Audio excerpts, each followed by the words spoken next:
आइए, तो टॉपिक क्या चल रहा है? ग्रीन हाउस गैसें, है ना। तो पर इसके अलावा कुछ और आप बताते हैं जो बहुत इंपॉर्टेंट है। ठीक, लिख लीजिए कहीं नोट करके पहले। ठीक है, नोट। 3 बुक्स हैं बहुत इंपॉर्टेंट है पर्यावरण संबंधी, अक्सर पूछा जाता है। ठीक है, 3 बुक्स। एक लिखेंगे ग्रीन डेवलपमेंट, पहले लिखेंगे ग्रीन डेवलपमेंट।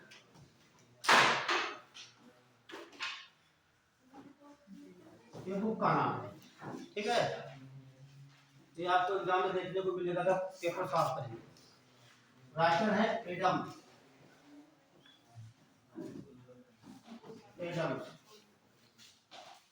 एडम्स ने लिखा है green development.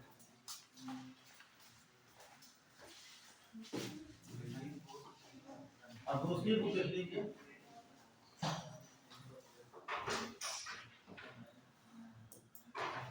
Silent spring. Silent spring, ये कार्सन की है। कार्सन,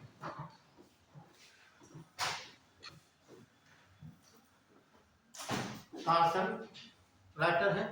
और थर्ड बुक है civilisation and climate.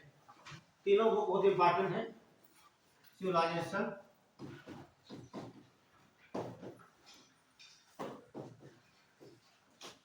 And climate,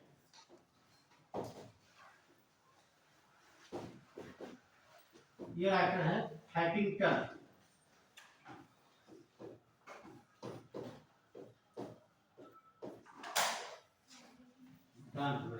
ये तीनों क्वेश्चन पूछे गए आपके लोग से एग्जाम में। ठीक है, ग्रीन डेवलपमेंट एडम्स ने लिखा है। साइलेंट स्प्रिंग बुक है, कार्सन ने लिखा है। और सिविलाइजेशन एंड क्लाइमेट, हैटिंगटन, ये राइटर है। तो तीनों नोट कर लीजिए। एक बुक्स है आपकी, books.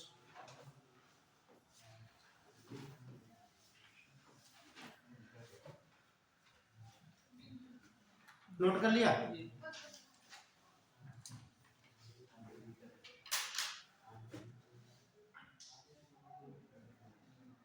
Green development, silent spring और सिविलाइजेशन क्लाइमेट।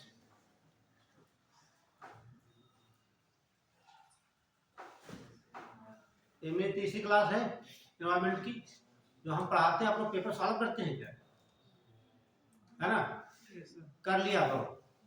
ठीक है, घटना चक्र का ले लीजिए, कोई मतलब लोक सेवा आयोग का, वहाँ सब आपको मिलेगा। ठीक है, हम कहते ये पूछा गया, ये इंपॉर्टेंट है, कैसे जानेंगे आप लोग? है ना, जब तक कोई पेपर सॉल्व नहीं करेंगे तब तक क्लियर नहीं होगा। ठीक, एक ऑथेंटिक बुक ले लीजिए या ऑथेंटिक सॉल्व पेपर, और सबसे अच्छा माना है घटना चक्र का सॉल्व पेपर। और लोकल वाली? हाँ, पर लोकल वाली सबकी आती है।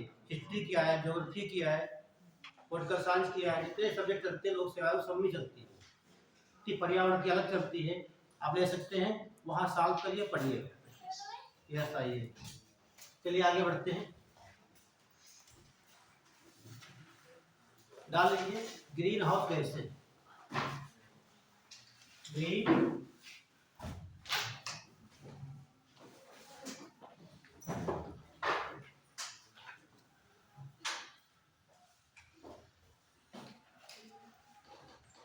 हरित गृह गैसें। ठीक है, ग्रीन मीन्स हरा, और हाउस माने घर, गैसें माने आप जानते हैं। ठीक है, तो हिंदी में थोड़ा कठिन हो जाता है। ग्रीन हाउस गैसें, तो ये संकल्पना दी है इसके संबंध में। ये पूछा भी जाता है कि ग्रीन हाउस गैसों से पहली संकल्पना किसने दी? किसने? जोसेफ फोरियर ने। लिख लीजिए, ग्रीन हाउस गैसों की, हिंदी में लिखना, ग्रीन हाउस गैसों की संकल्पना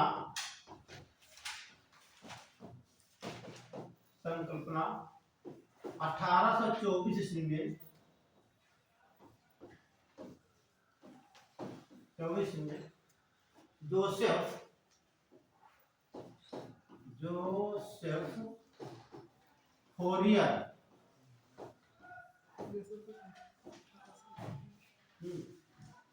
फोरियर ने दी थी, और इन्होंने ही बताया ग्रीन हाउस गैसों के बारे में। ठीक है, ध्यान रखना दोनों चीजें। तो सवाल बनेगा सबसे पहले किसने बताया? जोसेफ ने। कब बताया? 24 में बताया। ठीक, ये क्या सवाल बन सकते हैं।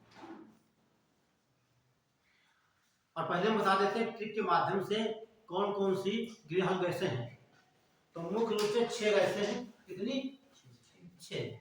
तो ट्रिक बता देते हैं, आपको याद हो जाए, उसके बाद विस्तार से चर्चा करते हैं। ठीक है, तो लिख लीजिए ग्रीन हाउस गैसों की ट्रिक। बहुत पूछा जाता सवाल, यहाँ से पूछे कौन सी ग्रीन हाउस गैस है, कौन सी नहीं। ठीक है, और कंफ्यूजन करता है नाइट्रोजन की ऑक्साइड जो 3 गैसें वहां पहुंचती हैं, उसमें से एक सम्मिलित है, 2 को सम्मिलित नहीं किया गया है। तो देखिए,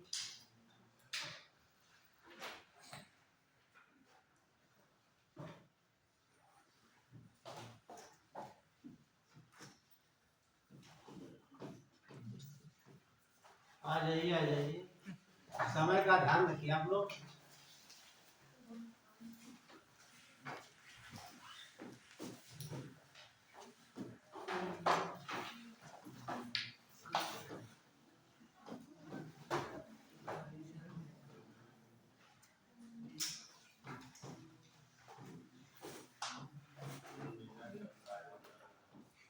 एक लड़की का नाम, उसका नाम है मीना।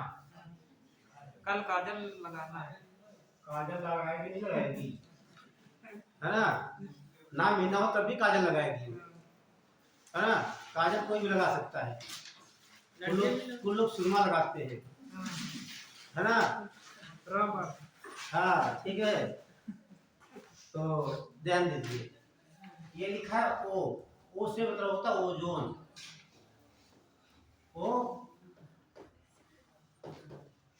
ओजोन क्या लिखेंगे? O3।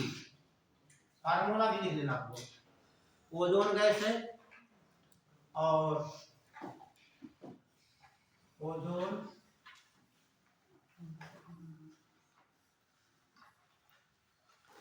छह लाने खींची, 6 ही गैसें ही होती मुख्य रूप से।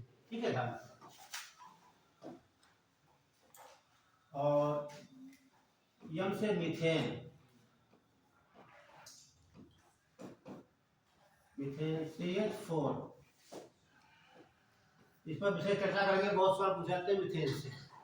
ठीक है, और नाइट्रोजन डाइऑक्साइड,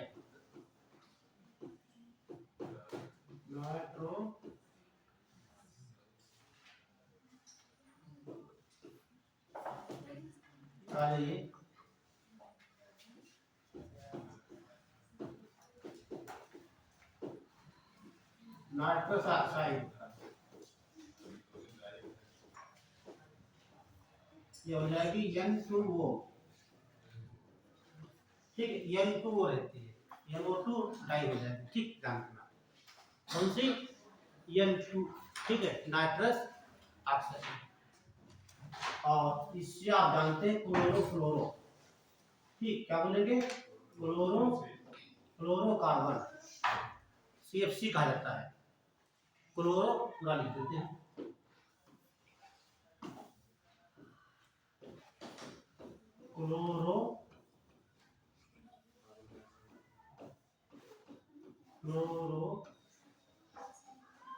कार्बन, CFC। और कहा से? कार्बन डाइऑक्साइड, कार्बन डाइऑक्साइड,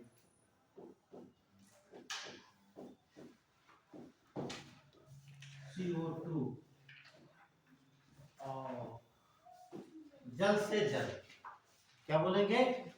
जल से जल, जल वाष्प, बहुत इंपॉर्टेंट। ये 6 गैसें आपकी हो गई, नोट कर लीजिए।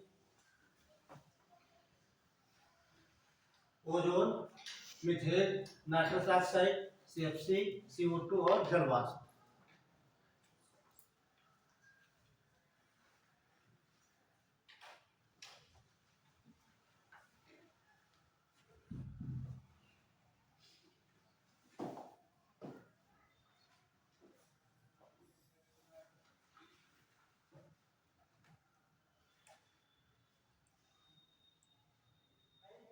शांत कक्षा है, पेन भी नहीं किसी का हिल रहा है। बढ़े आगे, नोट कर। देखिए ये ध्यान रखना, ये पूछा भी जाता है कितनी गैसें होती हैं, नीचे लिख लीजिए। उपरोक्त 6 गैसों को, उपरोक्त होता है कि उपर्युक्त होता है? हाँ, वो देखिए हमेशा लोग क्या लिखते हैं, उपरोक्त। ऐसे समझो, उपरोक्त। उपरोक्त मतलब जो ऊपर लिखा हुआ है, यह शुद्ध शब्द है। शुद्ध क्या होता है? आप देखते हैं उसमें मिलेगा आपको, सवाल मिलते हैं आओ में, शुद्ध अशुद्ध छांटने को आते हैं, है ना? हाँ, वर्तनी में तो ऊपर युक्त होता है, ऊपर ऐसे उपरयुक्त 6 गैसों को ग्रीन हाउस गैसों में सम्मिलित किया है।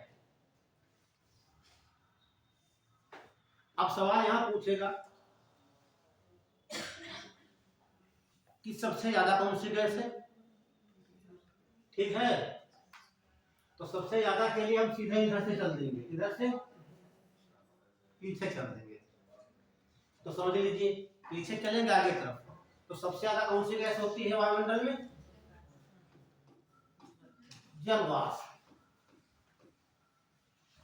ये सवाल कट में कई बार पूछे गए, उठा के देखिए पेपर कि पुस्तक कौन सा जो है कि ग्रीन हाउस गैस नहीं है, तो अंदाजा नहीं तो आप क्या लगा सकते हैं, जल वाष्प। जल वाष्प का सूत्र, जल वाष्प मतलब क्या होता है? पानी की भाप, जल ही तो है, तो क्या हो सकती है? और दूसरा स्थान होता है, सबसे ज्यादा ये हो जाएगी, दूसरा हो जाए कार्बन डाइऑक्साइड CO2 का, तीसरा हो जाएगा आपका मीथेन, और चौथा आपका हो जाएगा CFC। 4 नोट कर लीजिए लाइन से, फिर बाद में N2 हो जाता है, ठीक है?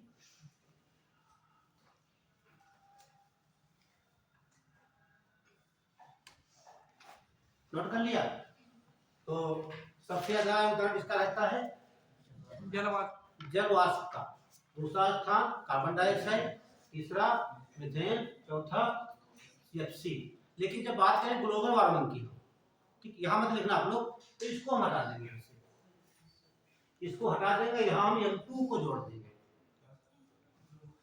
जब ग्लोबल वार्मिंग की बात करेंगे, ठीक है? अभी भूमंडल तापन की बात करेंगे तो इसको हम डिलीट कर देंगे, इसको जल वाष्प को हम यहाँ से डिलीट कर देंगे, बिल्कुल हटा देंगे, और इसमें क्या ऐड कर देंगे, N2। तो ये सही क्रम आपका कहाँ हो जाएगा?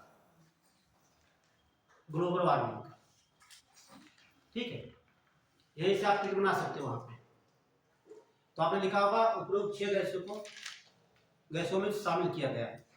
यहाँ तो नोट हो गया, बताइए क्या कहना चाहते हैं आप?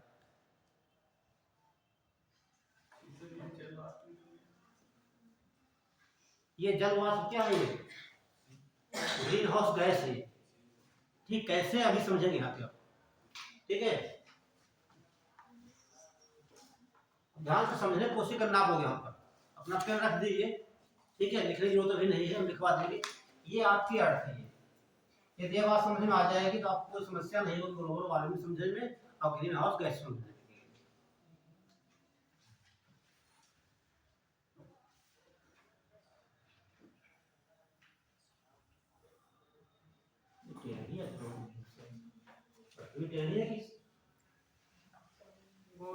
गोल नहीं है भैया, अभी गोल नहीं है। हाँ, अभी क्या है, चिपटी हुई है। गुब्बारा फैला लीजिए, ऊपर से दबा दीजिए नीचे से, ठीक है? तो ऊपर चपटी नीचे चपटी, क्या बोलेंगे? जियोड आकार का, ठीक है ना, अंडाकार है ना गोल है, ठीक? ये आपकी अर्थ हो गई। और ये आपका सन, ठीक, और ये आपका वायुमंडल हो गया।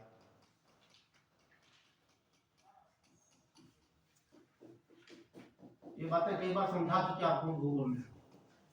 ये वायुमंडल हो गया।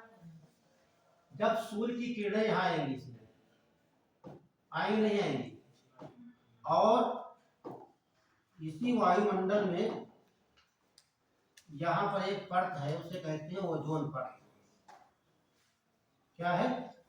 इसी वायुमंडल में एक परत है, इसे कहा जाता है, यह है ओजोन लेयर, ठीक है। जितनी अल्ट्रावायलेट रेज आएंगी यहाँ से, उनको ये ऑब्जर्व कर लेती है। कहने का मतलब जो हमारी ओजोन परत है, जितनी सूर्य से अल्ट्रावायलेट यानी कि पराबैंगनी किरणें आएंगी, उनको अवशोषित कर लेती है। क्या? Ozone layer. इनका काम खत्म हो जाता है यहीं पर। लेकिन बाकी किरणें जो होती हैं, जिससे ऊष्मा मिलती है पृथ्वी को, है ठीक, वो किरणें हैं औरक किरणें। कौन सी मिलेंगी? आपको लिखाए होंगे तब इलेक्ट्रोमैग्नेटिक वेव में, लिखाए थे नहीं लिखाए थे? ये पढ़ा है फिजिक्स का, इलेक्ट्रोमैग्नेटिक वेव, विद्युत चुंबकीय तरंगें, ठीक बताए होंगे, तमाम बताए होंगे। लहर गाँव वाला हर चीज बताए होंगे, कौन कौन सी होती है, सब बताया गया फिजिक्स में, ठीक है। तो वहां से लिखाए होंगे औरक तरंगे, उनसे ही ऊष्मा मिलती पृथ्वी को। वो तरंगे यहाँ से सीधे आएंगी पृथ्वी के यहाँ पर, पृथ्वी को क्या देंगी? ऊष्मा हीट देंगी। जब सन ऊपर दिखाई देगा तब, क्लियर। और ये हमारी सब गैसें बनी हुई हैं। जब सूर्य डूब चुका होगा, प्रकाश नहीं आएगा, तो यहाँ पृथ्वी पर ऊष्मा है, ठीक है। वो पृथ्वी से रेडिएशन होगा, उसके माध्यम से बाहर जाने की कोशिश करती है ऊष्मा, लेकिन बाहर जा नहीं पाती है। क्यों? क्योंकि यहाँ पर तो मैंने लिखा है कि वैसे उसको वैसे क्या करती है, उसको अवशोषित कर लेती है। जब ऊष्मा बाहर जाने लगती पृथ्वी से है, तो वैसे आपने 6 लिखा है, क्या करती है? वैसे इस ऊष्मा को अवशोषित कर लेती है। जब अवशोषित कर लेती, इसीलिए पृथ्वी का एक निश्चित टेम्परेचर बना है। पृथ्वी का निश्चित टेम्परेचर बना रहता है। तो पहला कारण समझिए, तो ग्रीन हाउस की वजह से आज पृथ्वी पर हम लोग जीवित हैं। यदि गैसें ना होती, कल्पना कीजिए ग्रीन हाउस गैसें ना हो वायुमंडल में, तो दिन में तो खूब यहाँ ऊष्मा आएगी। जब सूर्य डूब चुका होगा, ऊष्मा सब क्या होगी? विकिरण के द्वारा पूरी ऊष्मा चली जाएगी, आकाश में चली जाएगी। तो पृथ्वी क्या हो जाएगी? बर्फ हो जाएगी। बर्फ का मतलब यहाँ टेम्परेचर हो जाएगा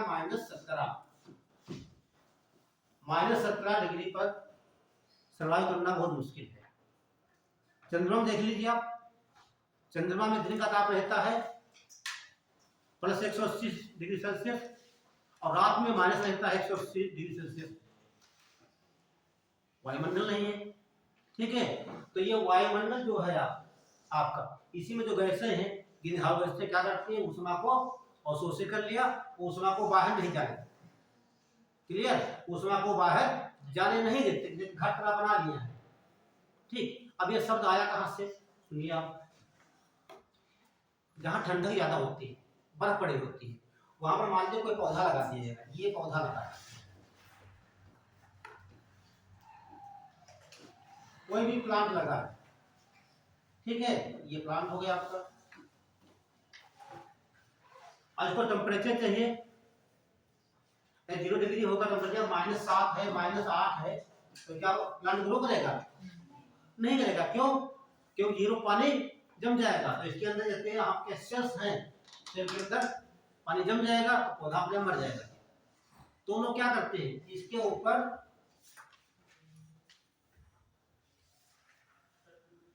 एक कांच से ढक देते हैं, बड़ा क्षेत्र बना लिया, इससे इतना बड़ा क्षेत्र वाला है, यहाँ पौधे लगा दिएंगे लाइन से, और उसके बाद कांच से इसको ढक दिया गया। जब सूर्य निकलेगा यहाँ पर, तो सूर्य से प्रकाश आएगा नहीं आएगा? यहाँ पर प्रकाश आएगा यहाँ से। जब प्रकाश आएगा, लेकिन वायु बाहर नहीं जा पाएगी, ना अंदर आ पाएगी, ठीक। लेकिन ऊष्मा यहाँ आएगी नहीं आएगी? आप शीशा लगा दीजिए, प्रकाश आएगा, अंदर की वायु गर्म हो जाएगी, गर्म हो गई, जैसे कमरों में एसी लगी होती है, एसी का मतलब हो गया दरवाजा खोल दीजिए, लगा दीजिए यहाँ पर, दरवाजा बंद कर दीजिए, हवा बाहर नहीं जाएगी, तो कैसा रहेगा यहाँ पर, गर्म रहेगा, और बाहर से कोई मतलब हमको नहीं। उसी प्रकार जब सूर्य निकलता है इससे ऊष्मा प्राप्त हो जाती है, जब रात होती है तो सूर्य चला जाता है, लेकिन ऊष्मा बाहर नहीं रह पाती, यहाँ एक टेम्परेचर निश्चित बना देता है, इससे सब्जियां उगाई जाती है। हाँ, कुछ समझ लीजिए, यहाँ पर देख लीजिए आप टेम्परेचर, हाँ ठीक है, तो टेम्परेचर सूर्य के प्रकाश से यहाँ ऊष्मा मिल जाएगी, तब ऊष्मा तो सूर्य चला जाएगा, डूब जाएगा, तो यहाँ की ऊष्मा बाहर नहीं जा पाएगी, यहाँ ऊष्मा बनी रहती है, जब ऊष्मा बनी रहेगी तो ये पौधा हमारा जीवित रहेगा, इसमें फल भी आएंगे, ठीक, इसी का आ गया ग्रीन हाउस, ये ठीक है, इसी का आधार पर तुम्हारा इसी का आधार बनाएंगे।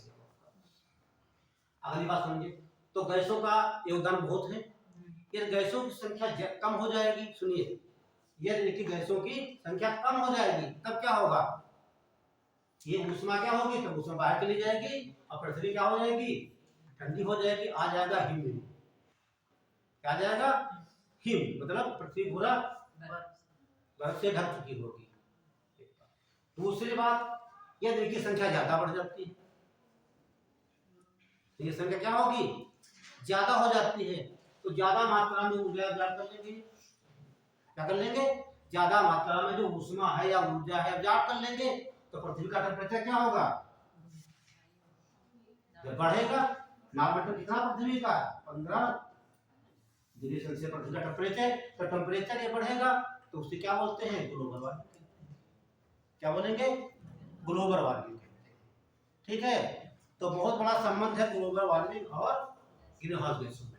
जब यहाँ ग्रीन हाउस गैसों की संख्या क्या होगी, या परसेंटेज उनका बढ़ेगा, तो संख्या जैसे मान लीजिए इसमें चल रहा है, इनके परसेंटेज मान लीजिए सबका मैंने बताया, किसी का 66% है, किसी का 16% है, किसी का 8% है, एक ही संख्या ये है। अब इनका ये परसेंटेज बढ़ जाएगा तो इनकी मात्रा बढ़ जाएगी, तो ज्यादा मात्रा में हीट यहाँ पे अब्जॉर्ब हो जाएगी, तो ज्यादा मात्रा में हीट अब्जॉर्ब यहाँ हो जाएगी, तो पृथ्वी का ताप बढ़ जाएगा, जब पृथ्वी का ताप बढ़ेगा तो क्या होगा, जो हमारे ग्लेशियर है ये पिघलना स्टार्ट कर देंगे, तो पिघलना स्टार्ट कर देंगे, समुद्र का तल क्या होगा, बढ़ेगा, समुद्र का तल बढ़ेगा, जो समुद्र के किनारे जितने देश वो डूबने लगेंगे। सबसे अच्छा एग्जांपल देख लीजिए, मालदीव है, 2085 में पूरा डूब जाएगा, मालदीव जो है 2085 में पूरा डूब जाएगा, ठीक है। और इसी का टेम्परेचर बढ़ता रहा तो 21वीं सदी में, ठीक है, 0.45 मीटर जो है कि समुद्र का तल बढ़ चुका होगा।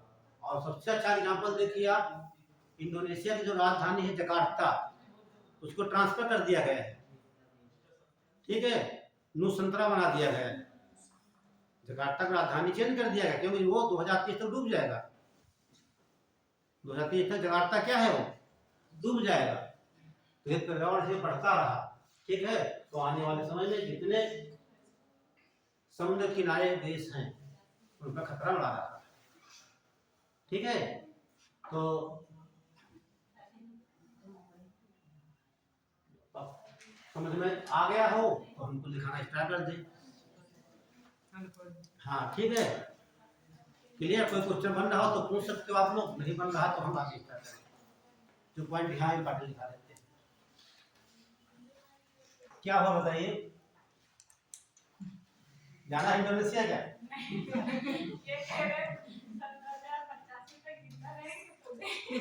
हाँ नहीं, इसके पहले देखने मिल जाएगा, हाँ ठीक है, अभी बहुत स्थिति खराब चल रही भाती है, हाँ जो ठीक है, जिंदा तो नहीं क्यों कहे, है ना। आपने पढ़ा होगा इकोनॉमिक में जीवन की प्रत्याशा कितनी मनुष्य की है, 63 के आसपास है, और फीमेल की हाँ 68-69 के आसपास है। महिलाओं की जो रहता है भारत में, है ना, जो जीवन प्रत्याशा है भारत में, ठीक पुरुषों की अपेक्षा महिलाओं की अधिक, क्यों, सब लड़के हंस रहे हैं, कारण समझिए, ठीक है। जो व्यक्ति इतना अपने शरीर पर खाने पीने में ध्यान देगा, स्वच्छ रखेगा, खाने पीने पर और स्वच्छ रखेगा, उसका जीवन काल ज्यादा होगा। ठीक है। अब ये दिमाग में चल रहा होगा, पुरुष तो कमाते हैं, है ना, औरतें भी कमाती हैं, आरक्षण मिल गया है। ठीक है। अब सबका परसेंट बराबर होने वाला है। तो देखिए, दो तीन पॉइंट लिखना, ज्यादा नहीं लिखना है। चलिए चलिए चलिए, आ जाओ, बोले।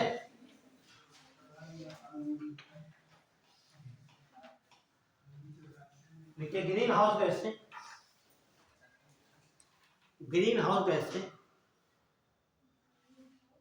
से वायुमंडल में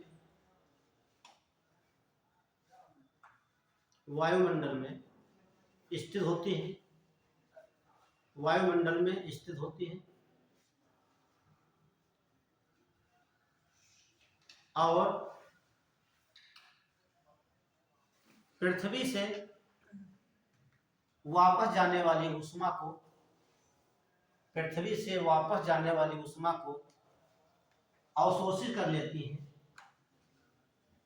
पृथ्वी से वापस जाने वाली ऊष्मा को अवशोषित कर लेती है,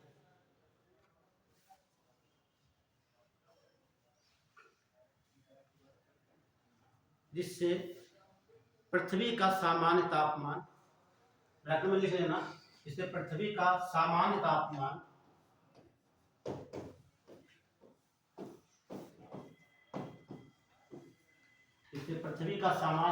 ब्रैकेट में 14.7 या 15 डिग्री सेल्सियस बना रहता है।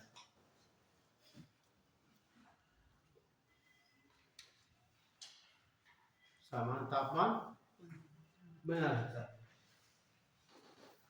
अब आप लिखिए, यदि ग्रीन हाउस गैसों की मात्रा घट जाती है, तो पृथ्वी के तापमान में कमी आ जाएगी।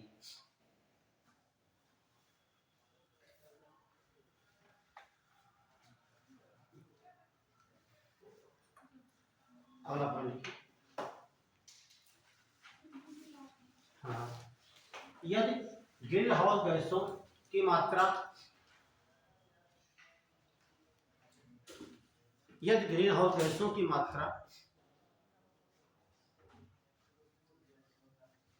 अधिक हो जाती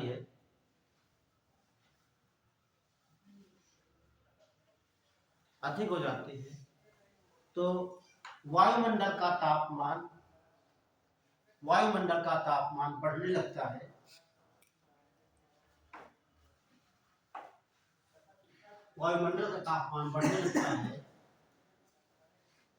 तब इसे ग्लोबल वार्मिंग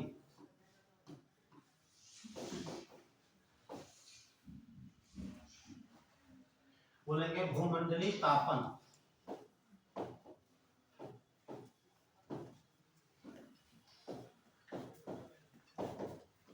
कहा है।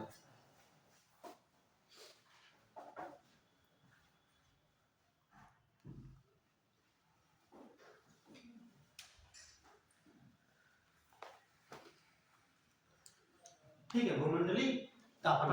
अब देखिए, पूछा जाए ग्रीन गैसों के कारण क्या है, ग्रीन हाउस गैसों के कारण क्या है, कहां से आएगी ये? जलवाष्प छोड़ दीजिए, तो नेचुरल है। क्या है? नेचुरल। लेकिन जो CO2 है,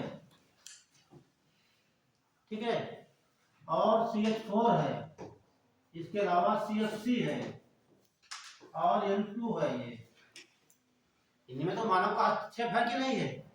पूरा है यहाँ पे। ठीक है, यहाँ पर पूरा है। जो आप देखते हैं नाइट्रोजन के ऑक्साइड जो निकलते हैं, ये तो वैसे नाइट्रस ऑक्साइड है। ठीक है, जितने ऑटोमोबाइल्स हैं, स्वचालित यातायात ईंधन जो जलाया जाता है, कह सकते हैं खनिज तेल, वहां सीधे गैस निकलती है। ठीक है, और जो आप देख रहे हैं कार्बन डाइऑक्साइड ईंधन से निकलती है, जो गाड़ी में ईंधन जलाया जाता है, ठीक है। और सीएफसी इसका तो यूज आप हमेशा करते हैं, ये कहाँ मिलेगी? हाँ, जो फ्रिज है, फ्रिज में यूज करते हैं फ्रियान गैस के रूप में।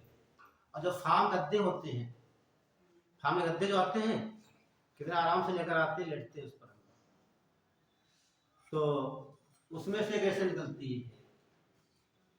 हालांकि इसमें रोक लग गई है क्योंकि पहले से फ्रियान होती थी गैस। कौन सी? फ्रियान। पूछा जाता है जो रेफ्रिजरेटर घरों में होते हैं उसमें कौन सी गैस भरी जाती है जो पानी को ठंडा करने के लिए, ठीक है, तो कौन सी होती है? फ्रियान। और ये क्या निकालती है? से निकालती है।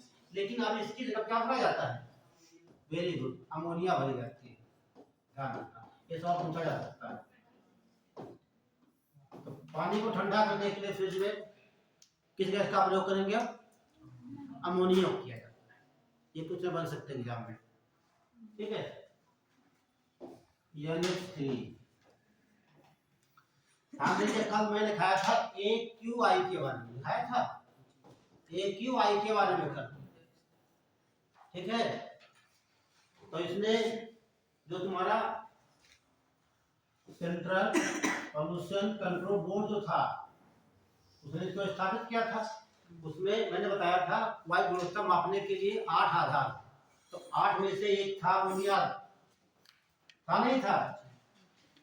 PM 10 बताया, PM 2.5 बताया थे, SO2 बताया थे, और CO बताया गया, O3 बताया गया, N2 बताया गया, और PV बताया गया था, लेड, और ये आपका NH3, इसीलिए इसको ऐड किया गया, ठीक है। जबकि CO2 गैस को नहीं जोड़ा गया है इसमें, ध्यान रखना है, क्योंकि ये ऐसी गैस है, मैंने लाइन में लिखाया है कि ये लाभदायक है और हानिकारक है, यहाँ कुछ तो कारण समझ गए आप लोग, ठीक। आगे लिख लीजिए।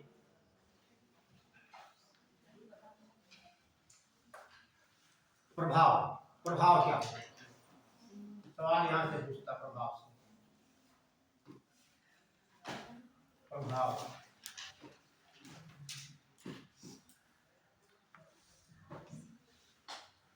ये टेम्परेचर बढ़ता है, ठीक है, तो प्रभाव क्या होगा? पहला पॉइंट लिखिए।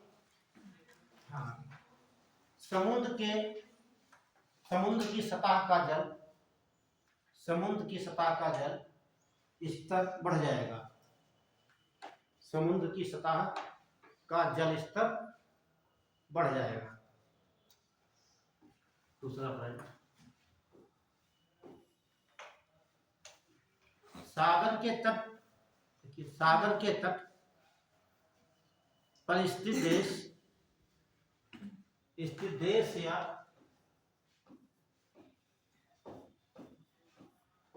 देश या द्वीप डूबने लगेंगे।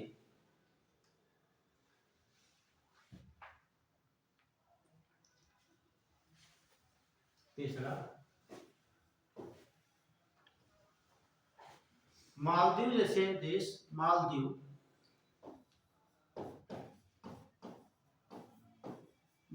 जैसे देश 2085 तक जलमग्न हो जाएंगे,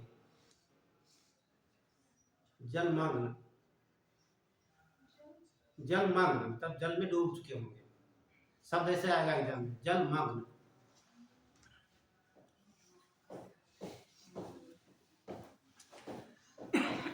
डूबने का प्रयोग नहीं करेगा आयोग, क्या पूछेगा? जलमग्न, ठीक, वो मग्न नहीं जो हम लोग कहते हैं ना, वो मग्न हुआ, ठीक है। चौथा देखिए, इंडोनेशिया की राजधानी जकार्ता को, इंडोनेशिया की राजधानी जकार्ता को बोर्नियो द्वीप पर, बोर्नियो द्वीप पर, बोर्नियो द्वीप पर नुसंतरा शहर में स्थानांतरण किया जा रहा है। इंडोनेशिया की राजधानी बोर्नियो द्वीप पर नुसंतरा शहर में जैसे ग्रामीण क्षेत्र में बरसात आती है, लोग अपना अपना छप्पर क्या होते बनाने लगते हैं, है ना। पहले से जून में बनाए, जुलाई अगस्त में बरसात होती है, उसी प्रकार ठीक है। इंडोनेशिया सरकार को क्लियर हो गया है कि जकार्ता शहर डूबने वाला है, ठीक है। वहाँ पानी बहुत तेजी से बढ़ रहा ऊपर है, ठीक। तो मुझे लग रहा है 2030 तक ये सब जकार्ता बिल्कुल डूब चुका होगा। तो उसे ट्रांसफर कर दिया कहाँ पर? ये पूछा भी जा सकता है जकार्ता की नई राजधानी क्या होगी, ये भी कह सकता है, ठीक है। ये सारे प्रभाव पड़ेंगे तो तमाम कारण होंगे, ठीक है। तो आगे देखिए ग्लोबल वार्मिंग कौन कौन से गैसें होंगी। ग्लोबल वार्मिंग भूमंडलीय तापमान को प्रभावित करने वाली गैसें, ये बहुत इंपॉर्टेंट लाइन है, एक ही लाइन लिखना है। ग्लोबल वार्मिंग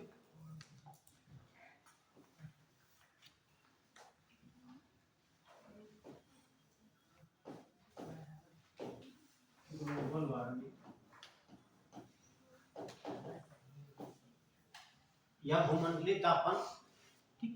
तो सबसे पहले देखेंगे हम कार्बन डाइऑक्साइड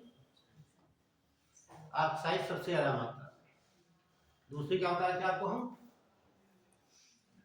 CH4, ये क्या होता है CFC, चौथी होता है N2O, ठीक है। तो ये आपका 66% है, 16% है, ये आपका 8% है, ये 7% है। और उसके बाद आएगा H हाइड्रोक्लोरोफ्लोरोकार्बन, ये 2% है। और फिर बाकी अन्य में आ जाता है, अदर में हमें लगा 1% होना चाहिए, ऐड कीजिए कितना आएगा, 1% बचेगा लास्ट में, है ना। ऐड कर लिया, आधा हो जाएगा, ठीक है। तो इतना योगदान सीधे सीधे पूछता है, ठीक है। भूमंडलीय कण में या ग्लोबल वार्मिंग सबसे ज्यादा योगदान देने वाली कौन सी गैस है? कार्बन डाइऑक्साइड, ठीक है। 2 नंबर पर मीथेन, 3 पर आपकी क्लोरोफ्लोरो, 4 पर हाइड्रोजन। लेकिन जब ये पूछता है कंफ्यूजन कर देता है आपको। तो नाइट्रोजन के ऑक्साइड जो होते हैं कितने लिख देते हैं आपको, यहाँ नाइट्रोजन के लिख लिए oxide of nitrogen, oxide of nitrogen कितने होते हैं? एक तो N1 होता है, N2 होता है और N2, ये 3 इन्हें कहा जाता है नाइट्रोजन के ऑक्साइड। इसे बोलते हैं नाइट्रिक ऑक्साइड, नाइट्रिक ऑक्साइड।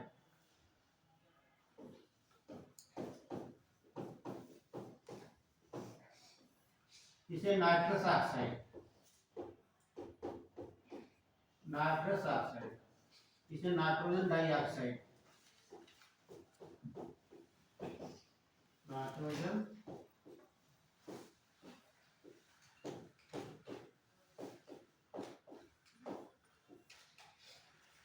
और जो आपकी ये गैस है, ये इसे लाफिंग गैस भी कहा जाता है।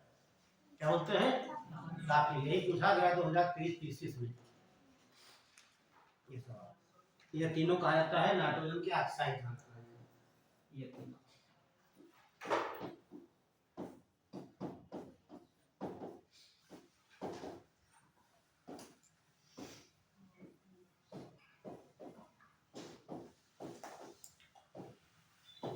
नाइट्रोजन के ऑक्साइड।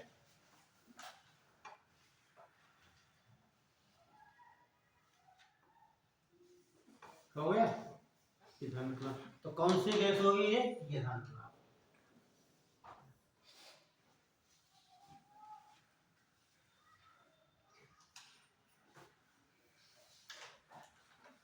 संदेश ध्यान रखना। और कभी कभी ये सवाल बहुत कठिन कर देगा तो ये सीक्वेंस दे देता है कि ग्लोबल वार्मिंग को प्रभावित करने वाली गैसों का घटता क्रम या बढ़ता क्रम। इससे कभी सवाल नहीं पूछेगा, ठीक है। यदि आपको ग्रीन हाउस गैस से पता है तो इसमें कोई समस्या नहीं होगी आपको, ठीक। वहां से मैंने क्या हटा दिया, यहाँ से हटा दिया, बस बाकी सही। अब डाल लीजिए CH4। अच्छा CO2 पर बता दिया आपको, बताया गया ना। एक नोट कर लीजिए, वहां पर जहां पर लिखे कल आपसे CO2 लिखे थे वहां पर खोलिए CO2 लिखा है। देखिए एक ही नोट कर लीजिए, जो ठोस होती है ये तो प्रदूषण गैस हो जाती है, लाभदायक और हानिकारक भी है। एक होता है ठोस कार्बन डाइऑक्साइड, ठोस कार्बन डाइऑक्साइड, उसे नोट कर लेना, ठीक। इसे कहा जाता है शुष्क बर्फ। क्या बोलते हैं? शुष्क बर्फ कहा जाता है। लिख लीजिए, ठोस कार्बन डाइऑक्साइड को शुष्क बर्फ कहा जाता है। कल हम लिखना जहां CO2 लिखे आप लोग। इसका यूज क्या है, कोई बच्चा बता सकता है?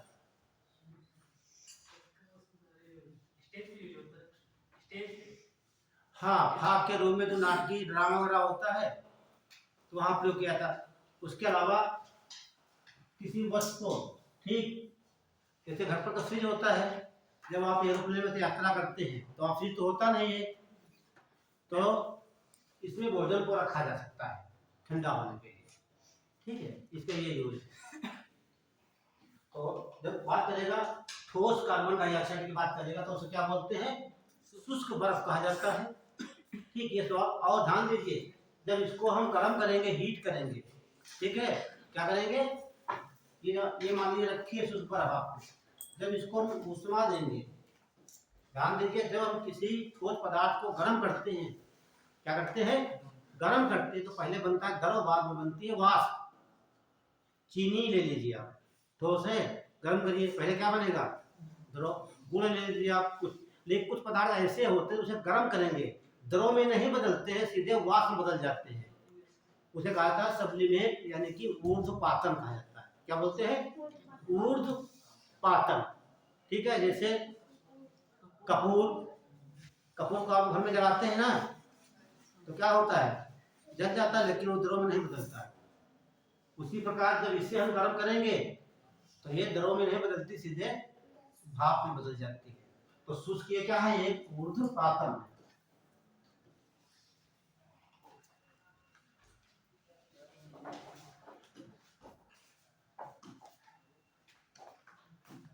या सब्लिमेट बोलेंगे, सब्लिमेट या ऊर्ध्वपातन, ठीक है, ध्यान रखना है। तो शुष्क बर्फ क्या हो जाएगी, एक ऊर्ध्वपातन या सब्लिमेट हो जाएगा, जैसे कपूर होता है। अब डाल लीजिए CH4, बहुत इंपॉर्टेंट है। इसे क्या बोलते हैं, मीथेन।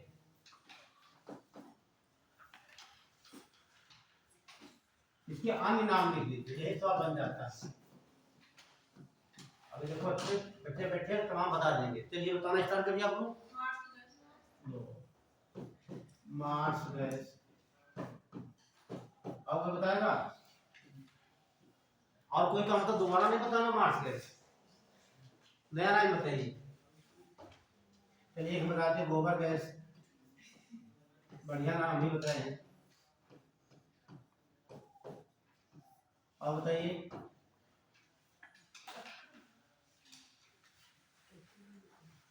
हाँ बोलो, प्राकृतिक गैस, इसे कहा जाता है प्राकृतिक गैस। क्या बोलते हैं, प्राकृतिक गैस। और बताइए, कहते मिथेन कैसे बोल दीजिए ना आप, मिथेन गैस। एक और है, बताइए, बायोगैस। क्या बोलते हैं, बायो, इतने नाम इसके हैं, कैसे भी सवाल बन सकता है। CH4 के बायोगैस, मार्स गैस, गोबर गैस, प्राकृतिक गैस और ठीक है इतने गैस का नाम था रखना। और ये कि पोल्यूटेड गैस है और CNG में इसका यूज होता है ना। चलिए एक सवाल पूछते साइंस का। यहाँ पे सबके घरों में सिलेंडर देखा होगा LPG का, है लिक्विड पेट्रोलियम गैस कहते हैं, है ना। तो आप आगे कोई HCl का है, कोई तो उसमें कौन सी गैस भरी जाती है? हाँ ध्यान रखिए, ब्यूटेन और प्रोपेन का मिश्रण भरा जाता है। हाँ मरकप्टान, देखिए मरकप्टान से डाला जाता है सेंट डालने के लिए, ठीक। ऐसे ये गैस जो होती है ये गंधहीन होती है, आपकी पाइप खुल जाएगी पता ही नहीं चलेगा, आग लग जाएगी तब जान पाओगे। उसने उसे मरकप्टेन एक डालते हैं, केमिकल डालते हैं, जैसे वो लीक होगी अजीब सी बदबू आगी, चलो गैस भैया लीक हो रही, उसके लिए व्यवस्था करिए। चलिए हो गए उपनाम। अगला देखिए इसका स्रोत क्या है, तो सवाल यही से बनता स्रोत। देखिए मेरे पास बहुत से मैटर तैयार है, ठीक है। तो 7-8 के स्रोत हैं, सब कई सवाल पूछे गए, आप लोग बताते रहिए। बताइए ये गैस कहाँ से निकलती है? हाँ तो धान का खेत, आप ही लोग बताएंगे धान के खेत से निकलेगी। बस जुगाली करते हैं। वेरी गुड, जुगाली करने वाले जानवरों के, जुगाली करने वाले पशु निकालेंगे। और बताइए। वेरी गुड, आद्र भूमियों से।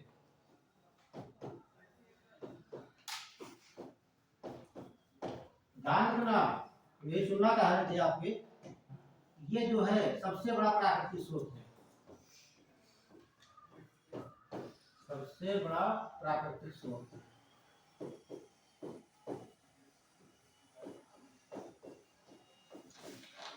ठीक है, तो मिथेन का सबसे प्राकृतिक स्रोत क्या हो जाएगा?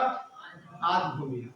यदि पूरा चैप्टर पढ़ाएंगे आद्र भूमियों के बारे में, राम सर का पूरा जितना है सवाल है पूछा भी जाता है, पिछले पूछा भी गया था कि आद्र भूमि दिवस कब मनाया जाता है? 2 फरवरी को, ठीक है। सवाल पूछा गया था PSC 2023 में।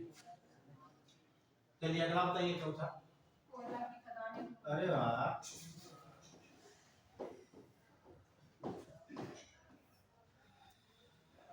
कोयले की खदान से, और बताइए।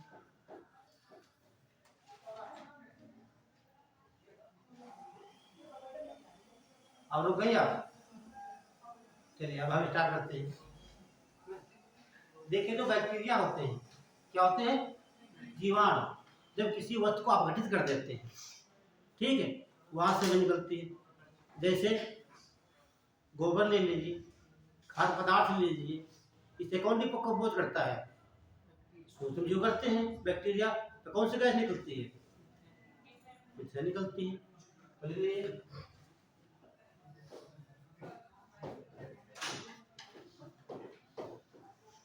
जीवाणुओं द्वारा अपघटित घटित पदार्थों से, ध्यान रखना है बात।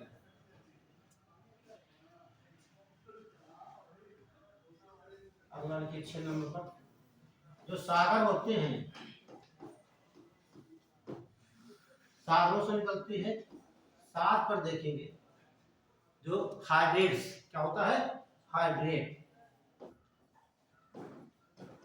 हाइड्रेट्स, इसके बारे में चर्चा करेंगे अभी, या वो नहीं जानते, ठीक। ये 7 मुख्य स्रोत हो गए किसके? मीथेन। सवाल यहाँ से पूछे जाते हैं, ठीक है। अब चर्चा कर लेते हैं हाइड्रेट्स के बारे में, यहाँ सवाल पूछा जाता है, ठीक। नोट कर लिया सब? नहीं, जब पर्यावरण में पढ़ते हैं मतलब कि जनरल क्लास में, तो इतने नहीं बताए जाते। ये इकोलॉजी क्लासें हैं, इसे इससे ज्यादा स्रोत नहीं हो सकते हैं कहीं, ठीक। तो अब देखिए ये शब्द लिखा है हाइड्रेट, जो हमारे अर्थ है ये तो पोल ये आपका हो गया, दूसरा पोल ये है।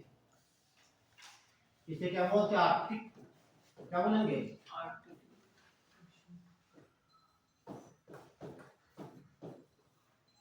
और ये क्या है? अंटार्कटिका।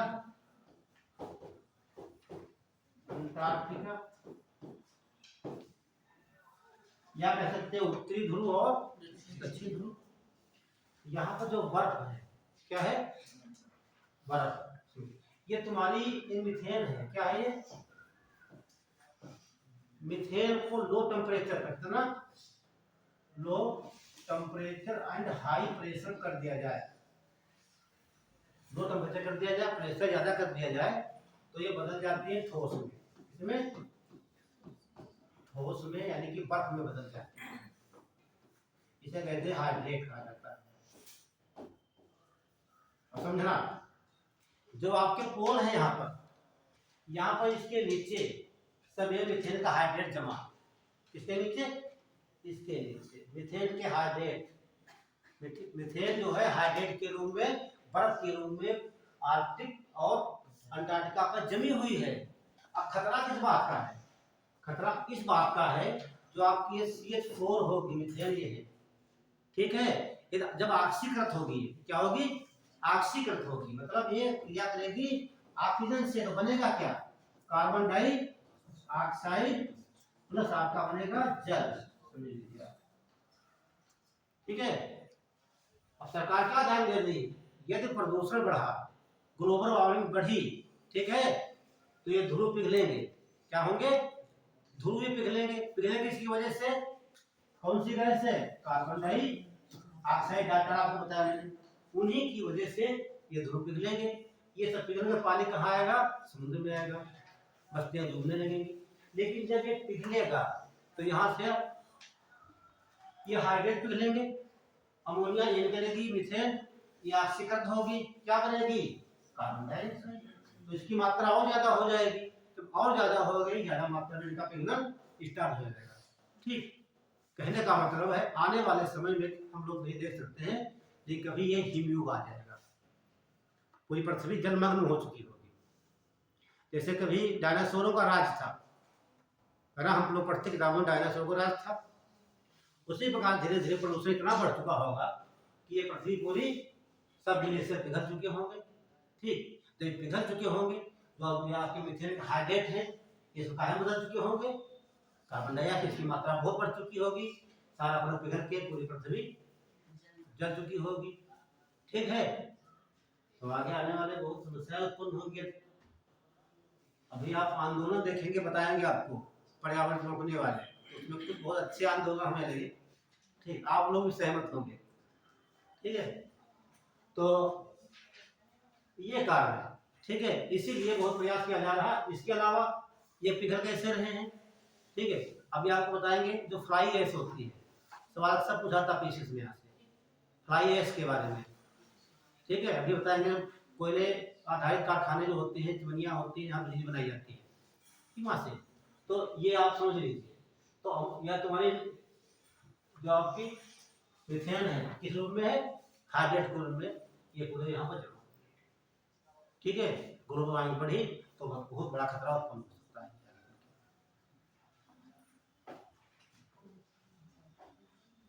ये आपको आपका बैलेंस भी है।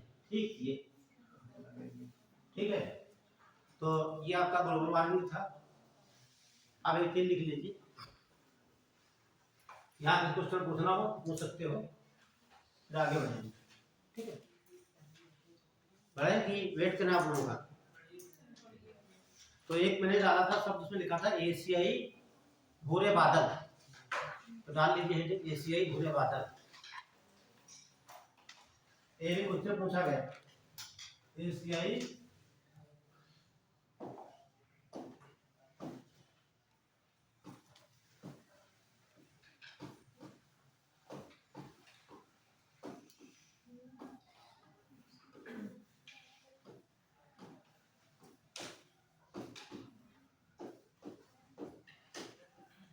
दो लाइन समझ लीजिए। ठीक, एशियाई भूरे, एशिया मतलब ऐसे कोई बादल बने होंगे, ठीक है, जो जैसे मान लीजिए ये आपकी दक्षिण एशिया हो जाएगी,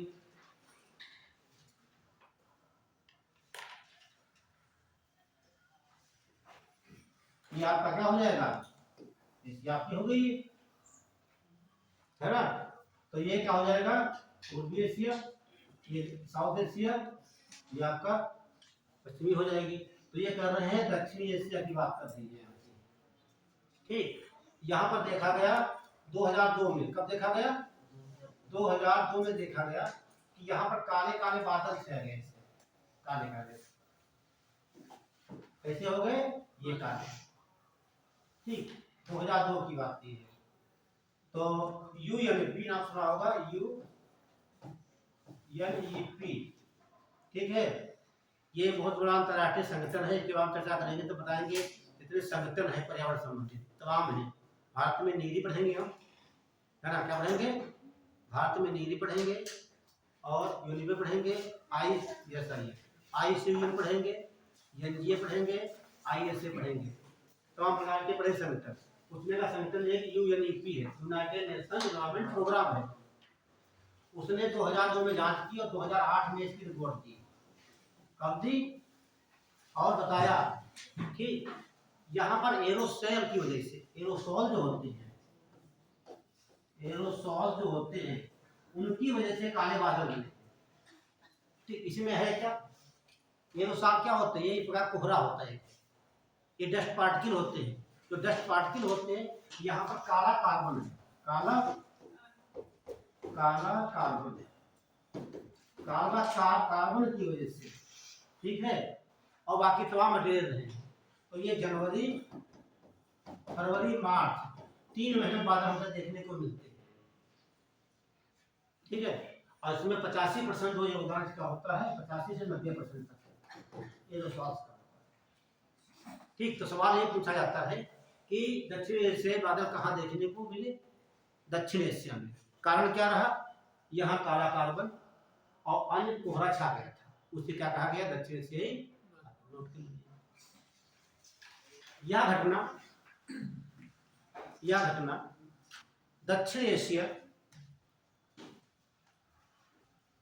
दक्षिण एशिया में सन 2002 में देखी गई, 2002 में देखी गई। यह घटना कौन सी, दक्षिण एशियाई बनाम बादल, हाँ ठीक है। यह घटना 2002 में दक्षिण एशिया में देखी गई और यूएनईपी ने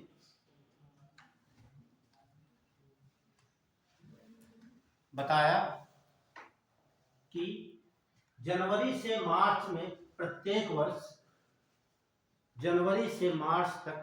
वर्ष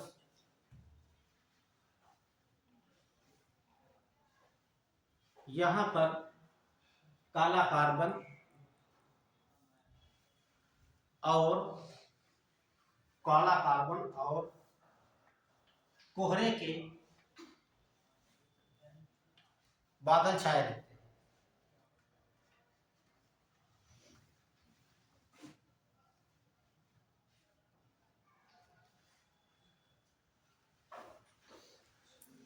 मान लीजिए कोयले पर आधारित, कोयले पर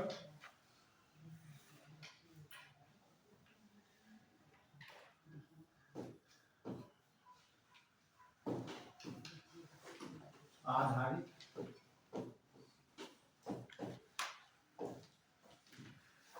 विद्युत संयंत्र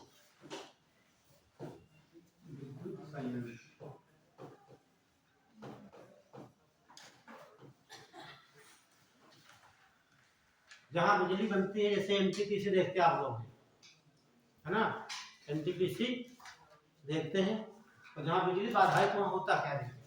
जैसे मान लीजिए एनटीपीसी लगा हुआ है, तो मान लीजिए आपका एनटीपीसी हो गया, ये आपकी चिमनी हो गई, ठीक।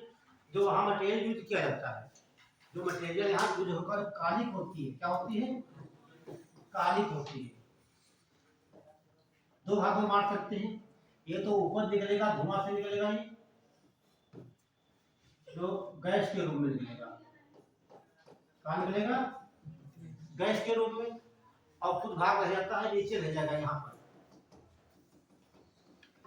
है ना, यहाँ रह जाएगा। तो वो क्या होता है? ठोस होता है। क्या होता है? ठोस होता है। ठीक, इन सबको मिला कर कहा था फ्लाई ऐश कहते हैं। क्या कहते हैं? फ्लाई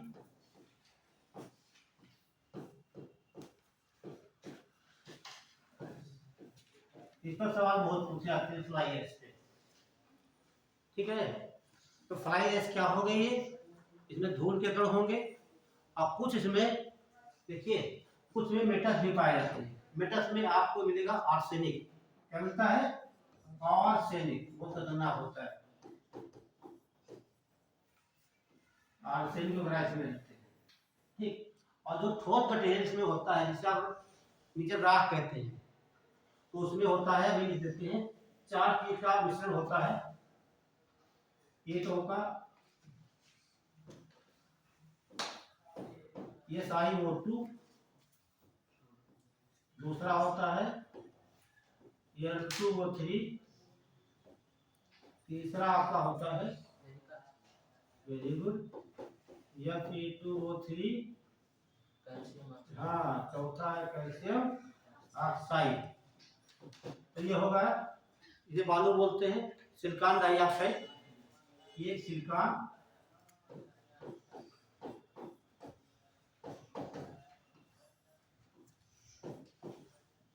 डाइऑक्साइड,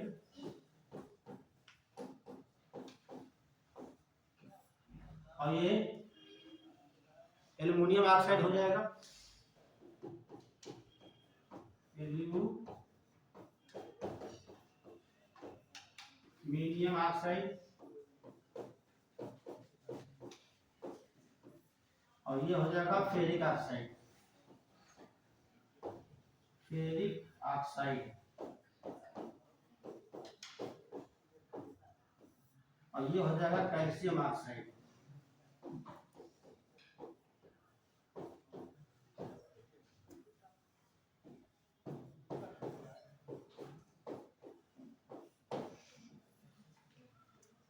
ये लिख लीजिए, जो क्वेश्चन पूछा था बताते हैं।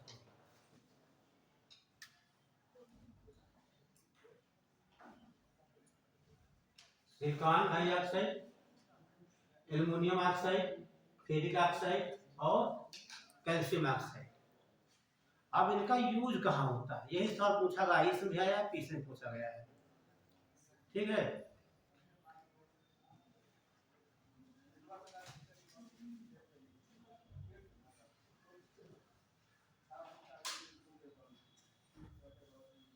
लिख लिया? एक क्यों समझा देते तब दिखाते हैं। जो ये चिमनियां लगी होती है, यहाँ 2 यंत्र लगाए जाते हैं इस कालिख को रोकने के लिए। इसको, इस कालिख को रोकने के लिए, ये सब पूछा गया, कालिख को रोकने के लिए 2 इंस्ट्रूमेंट लगाए जाते हैं। एक आया था बैग फिल्टर। क्या लगाएंगे? Bag filter. और एक है साइक्लोन,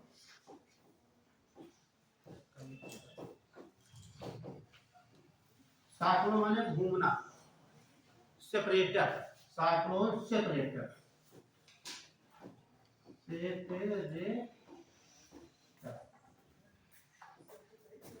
दो चीज का प्रयोग होता है। ये सवाल पूछा गया एग्जाम में, तो सीधे पूछता है कि इसमें से कौन सा जो है कि आपका इंस्ट्रूमेंट है जो वायु प्रदूषण को कम करता है, नियंत्रित करता है। तो साइक्लोन सेपरेटर। और बात समझ लीजिए इसके अंदर होता क्या है।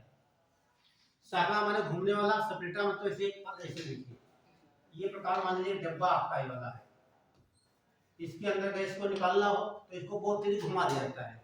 जब इसको घुमा दिया जाएगा इन गैसों को, ठीक, तो कुछ पदार्थ नीचे बैठ जाते हैं, ठीक, उसको अलग कर लिया जाता है, बाकी गैसें बाहर निकल जाती है। ठीक, तो इसको घुमा दिया गया, कुछ गैसें नीचे बैठ जाती है, उसे क्या बोलते हैं? Cyclone separator. तो यहाँ लिख लेना। वैसे और अंदर ले जाए आपको, तो जितने 50 माइक्रोन के होते हैं कण, 50 µm कण होते हैं, उनको क्या करता है ये अवशोषित कर लेता है, बाहर नहीं जाने देता है। और ये जो होता है 50 न्यूट्रॉन मीटर तक जो होते हैं उनको बाहर जाने नहीं देता है। तो सीधे दोनों पॉइंट जब ये बात किया है तो ये लाइन दोनों में लिख लीजिए, वायु प्रदूषण को कम करने में मदद करते हैं। ठीक है, दोनों में लाइन लिख लीजिए आप लोग। साइक्लोन सेपरेटर और बैक फिल्टर इसमें लगाए जाते हैं जितने कोयला आधारित संयंत्र होते हैं। ठीक, तो नीचे हम बोले लिख लिया। ठीक है, ये नोट कर लिया।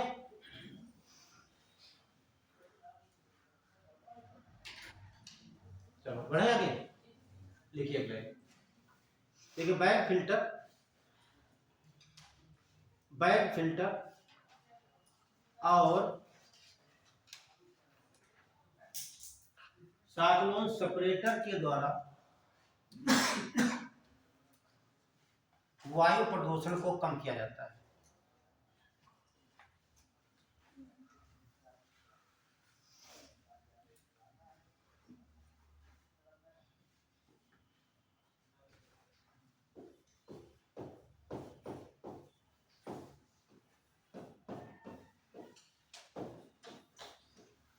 जो फ्लाई ऐश होती है इसका यूज होता है ईंटें को बनाने में। क्या बनाती है? आप जिस बिल्डिंग में बैठे हो दीवारें बनी होंगी ईंटों से, है ना, तो मिट्टी जंगल की होगी, लेकिन इनसे भी ईंटें बनती हैं।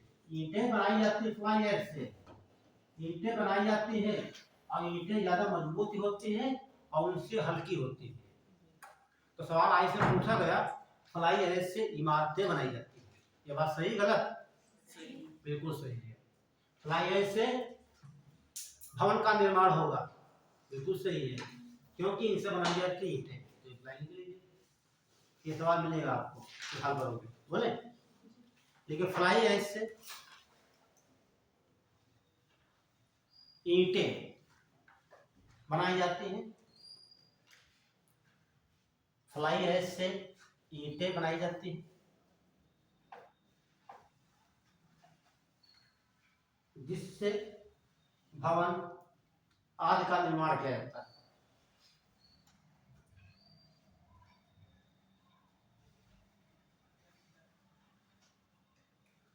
ये तो इसका लाभदायक होगा। और जो फ्लाई ऐश निकलेगी खेतों में डाली जाएगी, इससे क्या होगा? फसल की उत्पादकता बढ़ती, उर्वरता बढ़ जाती है। और नुकसान क्या है? जब ये कण वायु में आएंगे, वायु से सांस लेंगे, हमारे फेफड़ों में बीमारियां उत्पन्न होगी। इसका लाभदायक है ना भाई, हम लाभ हम ले रहे हैं, नुकसान कौन लेगा? और जहाँ पत्तियां जमा, कोई पौधा लगा हुआ है कि पत्तियों पे इतनी राख जम जाती है, ठीक है, प्रकाश नहीं जाता, यहाँ प्रकाश संश्लेषण नहीं हो पाता है, तो पेड़ पौधे सूखने लगते हैं। तो पेड़ पौधे भी सूखते हैं, मनुष्य को भी नुकसान है। और वहाँ लाभ क्या है? तो लाभ में क्या दे सकते हैं?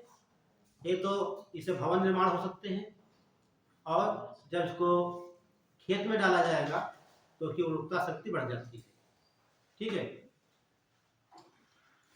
ये बात हो गई।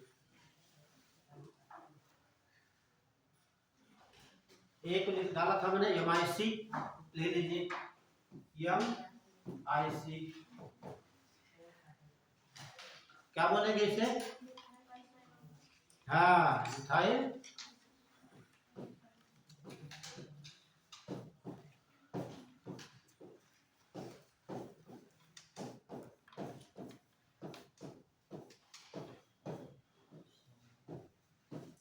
साइनेट। ठीक है, मिथाइल आइसोसाइनेट। ठीक,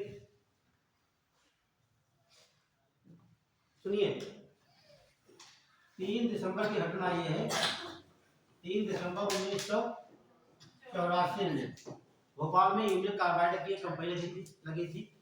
ठीक है, उसमें से एक गैस रिस जाती है, ये गैस निकल जाती है, लगभग 4000 लोगों की मृत्यु हो जाती है।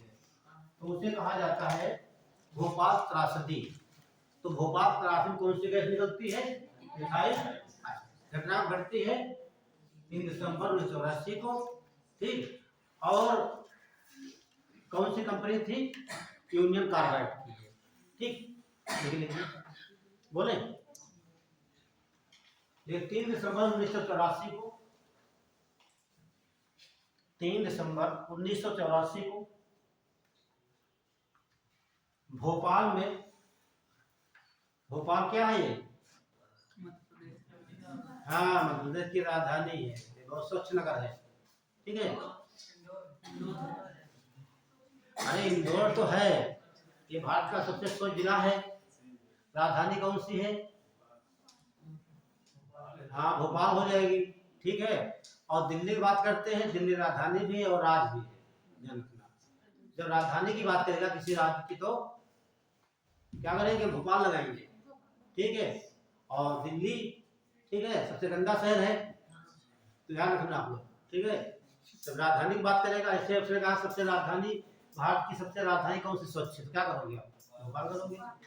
और जिला की बात करोगे इंदौर, जबकि भोपाल जिला तो भी है, जिला नहीं है क्या? लखनऊ क्या जिला भी है ना। सीतापुर स्वच्छ हो, सीतापुर क्या हो गया? स्वच्छ हो गया। और जिला वो भी है, जिला भी है। राजधानी की बात आएगी तो क्या टिक करेंगे आप? भोपाल। क्या लिखे बताइए? हाँ, भोपाल में यूनियन कार्बाइड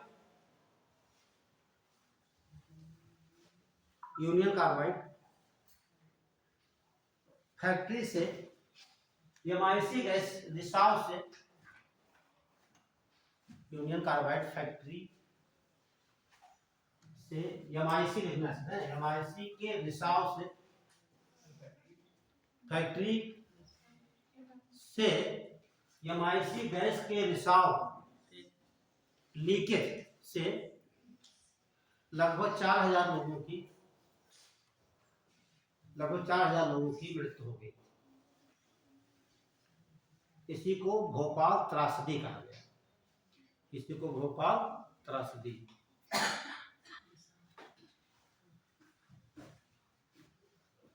अब यह पर्यावरण संबंधित आंदोलन, बहुत इंपॉर्टेंट है, पर्यावरण संबंधित आंदोलन।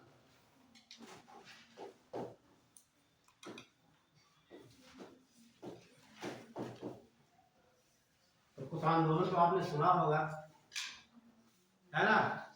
ऐसे आंदोलन है जिससे पर्यावरण का संबंध हो।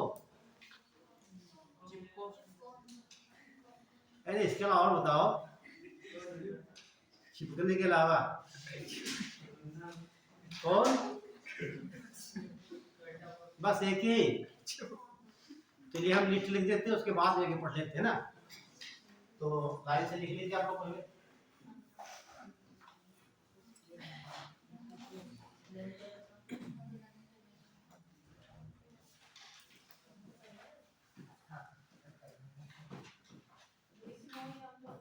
अरे वाह, अब याद लगा।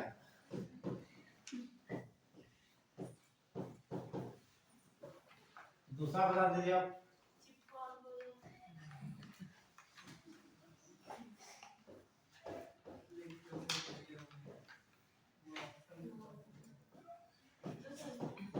क्या कहा? हाँ, आ जाएंगे धीरे धीरे वहां पर भी।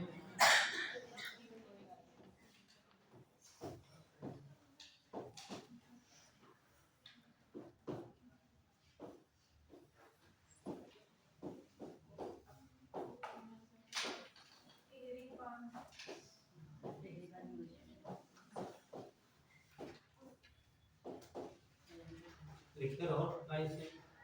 नर्मदा बताओ आंदोलन क्या बताया आपने?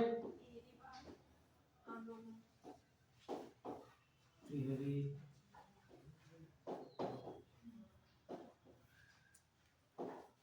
और बता दो, और वही है साइलेंट लिख लो। अच्छा, ये झारखंड का है, सिंहभूम में, ठीक है। ज्यादा नहीं, आदिवासियों का स्टार्ट किया था। कहाँ से खोज के लाई? साइलेंट वैली आंदोलन। और एक और बता दो।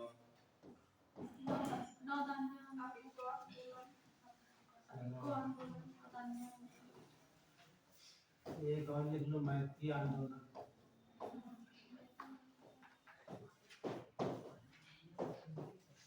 मैं नहीं पढ़ा है क्या बात। और क्या बताया आपने? एपिको आंदोलन है ना।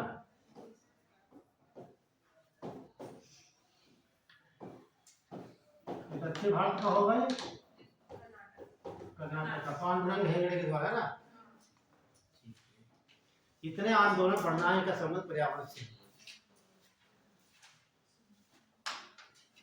वो जंगल बचाओ मैंने छोड़ दिया, उसका कोई वो नहीं है। ये इतने आंदोलन है जिनका संबंध पर्यावरण से है। और जो सबसे अच्छा जानते कौन है?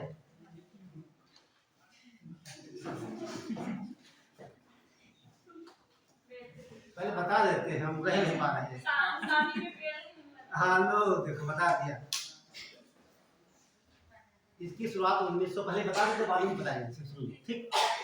इसकी शुरुआत 1994 में से होती है, चमोली जिले से, उत्तराखंड से। कहाँ से? उत्तराखंड से, ठीक। लिखना नहीं, सुन लो, पूरा लिखवाएंगे लाइन से आप लोग, ठीक है। तो कल्याण सिंह रावत वहाँ के टीचर थे। क्या नाम था? कल्याण सिंह रावत, ठीक। जैसे आप देखते हैं शादियों में क्या होता, चुराया जाता है, जूता चुराया जाता है, तो उनको ये बुरा लगा, वो सोचे ये तो गलत है। तो उन्होंने ये योजना बनाई, कहा जब दूल्हा बारात लेकर आएगा, ठीक है, और ये दूल्हा अपना दुल्हन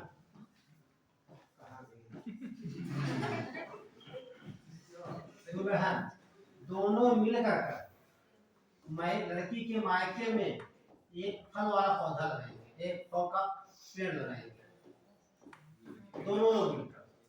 तो उनका कहने का मतलब ये था, जब छोटी बच्ची जन्म लेती है, ठीक है, माता पिता के साथ रहती है 18-20 साल तक, लेकिन जब वो चली जाती है उसकी यादगार में हम क्या करेंगे, ठीक। तो दोनों मिलकर ये एक फल वाले पौधे को लगाते हैं, वो भी लड़की के मायके में लगाया जाता है।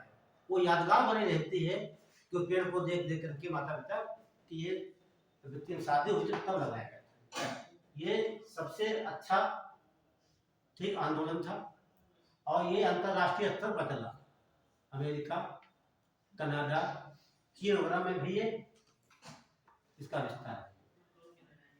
हाँ, तो हम चाहेंगे, ठीक, जब आप लोगों को मौका मिले, है ना, तो ठीक है, पहले बात कर लेना, ना पहले पेड़ लेकर जा रहे हो, ये तो हाँ, इनका कहीं कहीं समझ रहे हो, ठीक है, समझ लीजिए, बाद में बताएंगे इसके बारे में, लिखवा देंगे आपको। और 2020 में इन्हें अवार्ड भी दिया गया, पद्मश्री भी मिला ये कल्याण सिंह रावत को, ठीक। एक पढ़ लेते, ऊपर का डालिए आप, विस्त्रोई आपको, चलो पूरा नहीं होगा, जितने हो पाए यहाँ हो ही जाएगा, विस्त्रोई डाल दीजिए, ठीक। ये सबसे पहला आंदोलन है ये, ठीक है।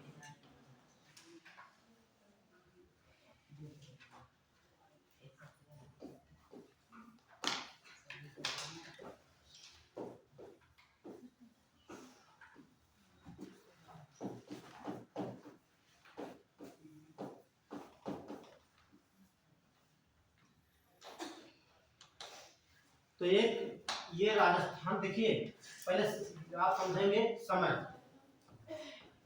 ज्यादा लिखना नहीं, समय लगभग 500 वर्ष पहले, ठीक है, 500 वर्ष पहले की बात।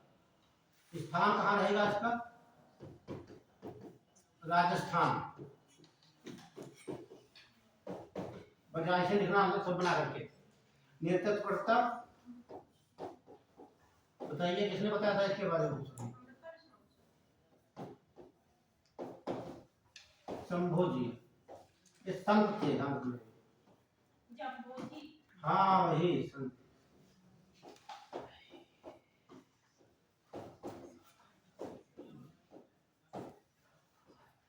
शंभोजी थे, संत थे।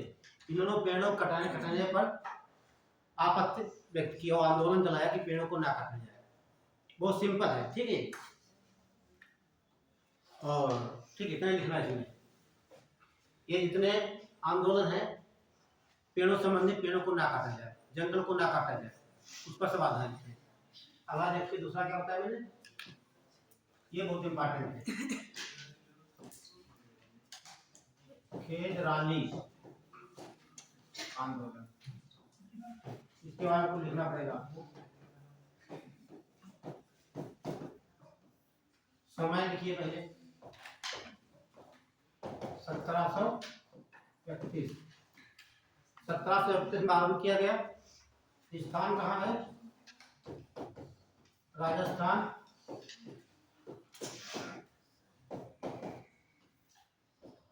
स्थान राजस्थान और नेतृत्वकर्ता इसके हैं दो।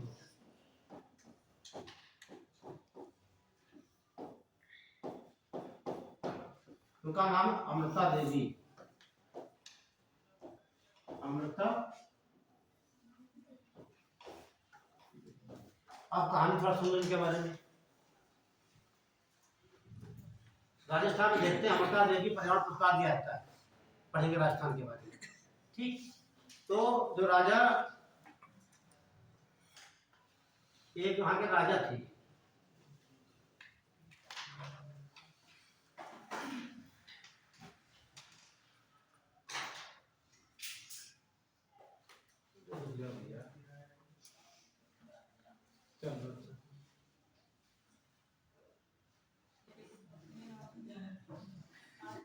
कभी तो हो गया, ठीक है, तो बात 3 हो गया।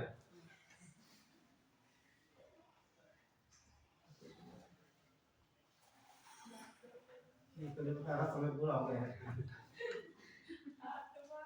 सही बता रहा है। सुनो, एक राजा थे अजीत, नाम सुना है? अजीत सिंह। तो उनको महल बनवाना था, बनना था, महल बनवाना था। तो अपने सेनापति को और सैनिकों को आदेश के जंगल काट के लाओ, लकड़ी बढ़िया से, और महल बनाओ। तो इनको बड़ा बुरा लगा कि ये गलत है। इन्होंने प्लस 363 परिवारों के सहित सब लोग गए, ठीक, सब जंगलों को, पेड़ को चपक गए ताकि काटने ना पाए। लेकिन राजा ने आदेश कर दिया हमें महल बनवाना है तो बनवाना है, तो पेड़ों के साथ में इन्हें भी कटवा दिया, सबको कटवा दिया, ठीक है। तो इतना अच्छा इन्होंने काम किया, इसलिए राजस्थान सरकार जो है अमृता देवी पर्यावरण अवार्ड दिया जा रहा है, इसकी याद रखना, ठीक है। ये फिर ये पूछा सकता है नेतृत्वकर्ता कौन है? ये अमृता देवी, ठीक है। ज्यादा कहानी लिखना नहीं, आपको समझना है, ठीक है। बस तो बढ़ा के नेतृत्वकर्ता नोट कर लीजिए आपको। और ये अवार्ड दिया जा रहा है राजस्थान के द्वारा पर्यावरण संबंधित, ये सब पर्यावरणविद है ये सब, ठीक है। बढ़े आगे, नोट कर लीजिए, ज्यादा नोट नहीं करना है, 2 लाइन लिख लीजिए इसमें, जहाँ आवश्यकता होगी दिखा देंगे आपको। आगे डाल लीजिए चिपको आंदोलन, बहुत अच्छा है, कई चीज आपको मिलेंगी यहाँ से चिपको से।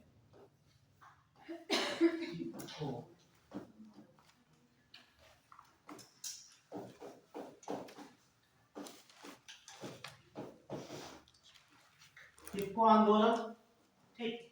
समय देखिए पहले आप, क्या बताया आपने?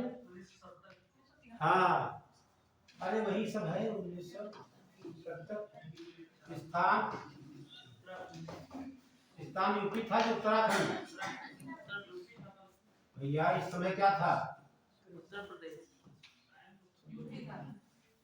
चमोली उस समय ये यूपी था, ठीक है।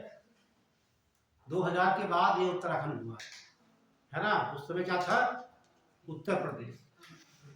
स्थान हो गया चमोली, यूपी था उस समय, ठीक है। वर्तमान में क्या हो जाएगा? उत्तराखंड।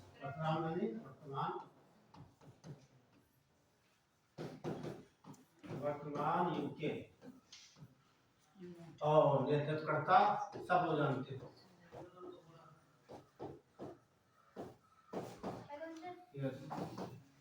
नेतृत्वकर्ता जो है, ठीक है, क्या बताया आपने? सुंदर लाल बहू, ये पर्यावरण हो गए, ठीक है। अब ये पूछेगा, ठीक है, यूपीएससी का पूछेगा, चिपको आंदोलन का मुख्य नेतृत्व सुंदर घोड़ा था और समर्थन किसने किया? हाँ, और बताइए।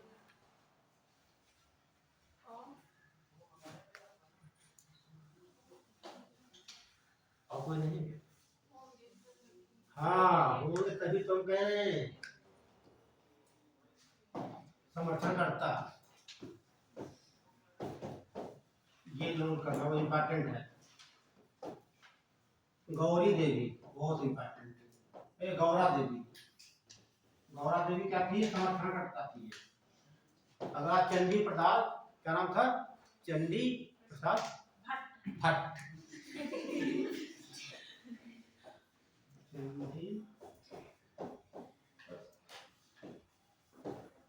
भट्ट है।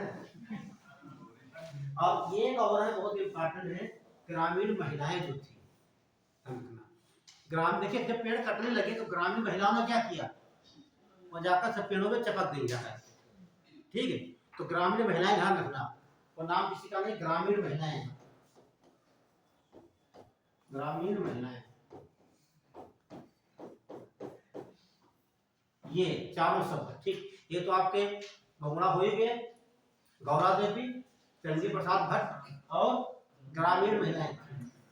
70 में चला, 80 में सरकार, ये जो है 1980 में सरकार ने क्या किया? उसमें इंदिरा गांधी प्रधानमंत्री रही थी, ठीक। उन्होंने कहा कि इसे 15 वर्ष के लिए रोक दिया जाए। नोट करिए, आगे मैं नीचे बोले, इस आंदोलन को दबाने के लिए, इस आंदोलन को दबाने के लिए 1980 में तत्कालीन प्रधानमंत्री, 1980 में तत्कालीन प्रधानमंत्री इंदिरा गांधी ने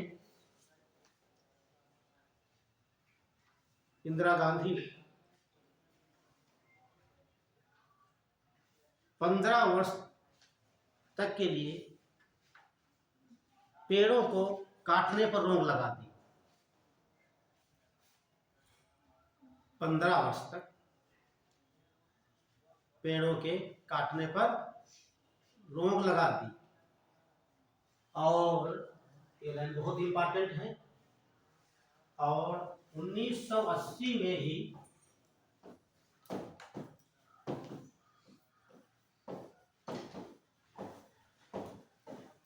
वन संरक्षण अधिनियम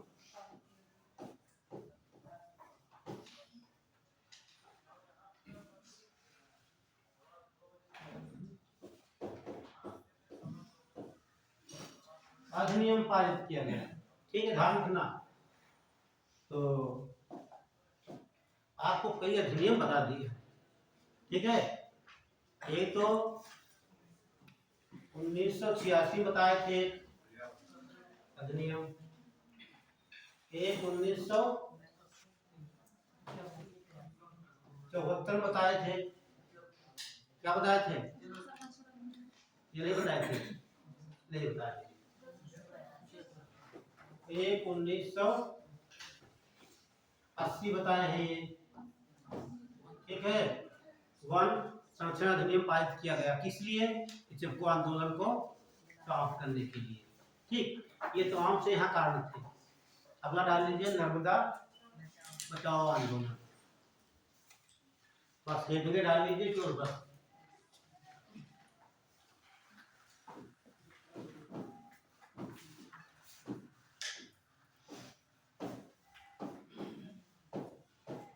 नर्मदा बचाओ आंदोलन,